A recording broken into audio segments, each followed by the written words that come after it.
எடப்பாடி ஒரு 2 தடவை பேசிட்டாரு. ஓகே. தடவை ஒரு தடவை தைரியமா இருங்க பார்த்துக்கலான்னு சொல்லிட்டு, 2வது தடவை கூட்டணிக்கு வாங்க நம்ம பண்ணிக்கலாம் அப்படின்னு. அது பேசின பிறகு தான் அந்த இது பார்த்தீங்களா கொடி பறக்குது, பிள்ளையார் சொல்லி ஓகே, ஓகே, போட்டாச்சுன்ற வார்த்தைலாம் வந்ததெல்லாம். இது ஒரு பார்ட்டு.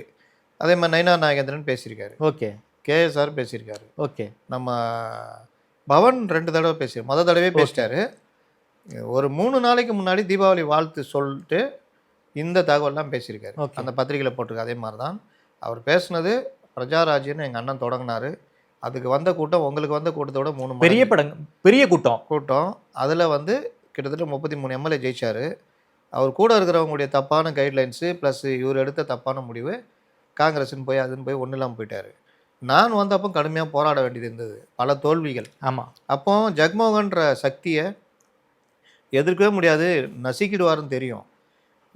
அப்படிப்பட்ட சந்திரபாபு நாயுடியை அவர்கள் படாத பாடுபடுத்தினாங்க. சட்டசபையிலே கதறி அழுத சம்பவம்லாம் நடந்தது.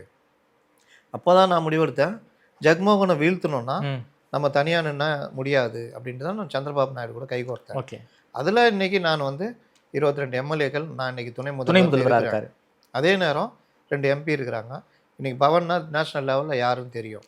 அப்போ நான் கொஞ்சம் ஸ்லோ பண்ணிவிட்டு சமீபத்தில் ஆந்திரா வந்தபோது பிரைம் மினிஸ்டர் பக்கத்தில் வந்து சந்திரபாபு நாயுடு, அவர் பக்கத்தில் வந்து பவன் கல்யாண், அந்த போட்டோ 3 பேரும் பிரைம் மினிஸ்டர் நடுவில் நிற்கிறார், 2 பேரும் பக்கத்தில் இருக்கிற போட்டோ. அந்த அளவுக்கு பிரைம் மினிஸ்டர் வந்து பவனுக்கு அவ்வளவு இம்பார்ட்டன்ஸ் கொடுக்குறாருன்னு அந்த போட்டோ வச்சு நமக்கு தெரியுது சார். அது புரோட்டோகால் ஒன்று. இன்னொன்று அவங்களுக்கு தெரியும், அடுத்து நகரம் வந்து பவன் மாதிரி ஆளை தூக்கிட்டு வரணும். நாளைக்கு விஜய்க்கும் அது நடக்கும். ஓகே. அதனால் அது ஒன்று. 2வது நான் வந்து அது பண்ணனால தான் இன்றைக்கி அந்த லெவலில் இருக்கேன். ஓகே. எனக்கு வயசு இருக்குது, நான் நாளைக்கு இன்னும் போக முடியும். அதனால தான் நான் கொஞ்சம் பின் வாங்கி முன்னேறேன். உங்களுக்கும் வயசு இருக்குது, நீங்களும் யோசிங்க.